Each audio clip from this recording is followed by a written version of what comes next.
歡迎光臨 Super 廚房，請點讚、分享同埋訂閱。今次淨係用半條淮山，淮山批皮記得戴手套，如果唔係啲黏液整到隻手會好痕。淮山去皮後，將佢切片，切片後將佢放入鹽水度浸佢一陣。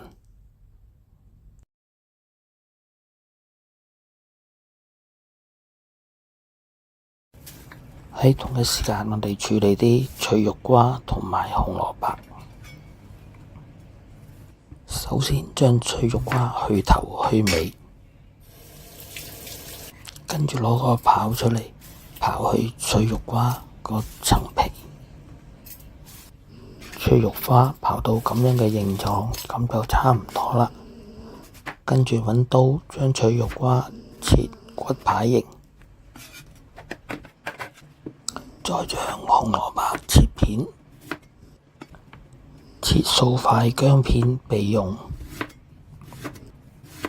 將紅蘿蔔、鮮淮山同埋脆肉瓜清洗乾淨，水滾啦，放啲鮮淮山落去，再放埋啲紅蘿蔔落去，跟住就冚蓋焗佢大約5分鐘。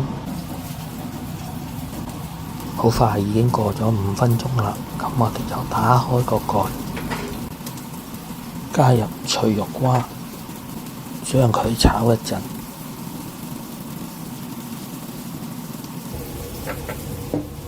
立即倒去水分，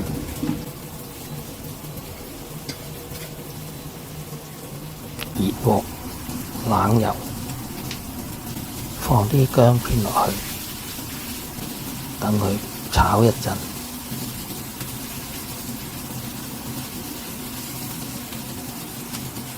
聞到有少少薑味啦，咁我哋呢就落2茶匙嘅 XO 醬落去，爆炒佢一陣。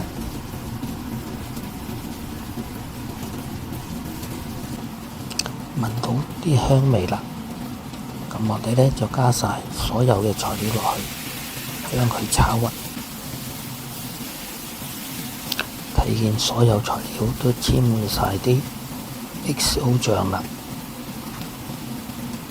咁我哋加入細半碗水，跟住就冚蓋焗佢一陣。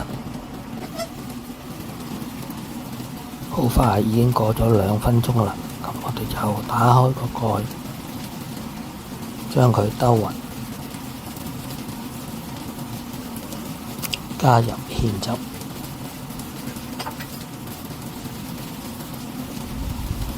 再將佢炒勻，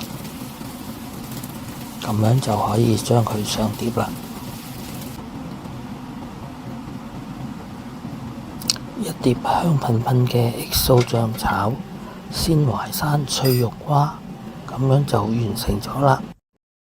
睇完片之後記得俾 like、分享同埋訂閱。我仲有大量嘅煮餸影片，可以登入下邊 info box 參觀。